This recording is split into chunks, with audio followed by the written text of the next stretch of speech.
ක්‍රිස්තු වර්ෂ 1580 වන විට කොළඹද ඇතුළුව ශ්‍රී ලංකාවේ මුහුදුබඩ කලාපයේ බලය පැවතුවේ පෘතුගීසින් සතුවයි. 7 වැනි බුවනිකබාහු රජතුමා ජයවර්ධනපුර කෝට්ටේ පාලන කේන්ද්‍රස්ථානය කරගෙන සිටි අතර රයිගම් බණ්ඩාර යටතේත් සීතාවක මායාදුන්නේ යටතේත් පැවතුණා.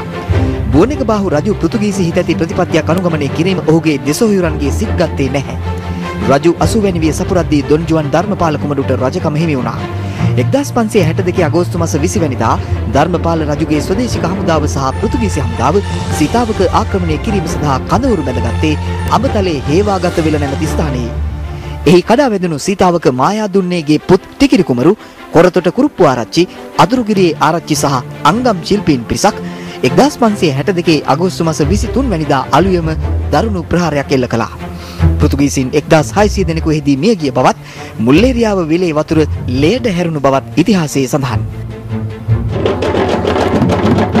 මුල්ලේරියා සටනට වසර 450ක් සපිරීම සිහි කරමින් ඊයේ රාත්‍රියේ මුල්ලේරියාව විලේදී විශේෂ සංස්කෘතික ප්‍රසංගයක් පැවැත්වුණා.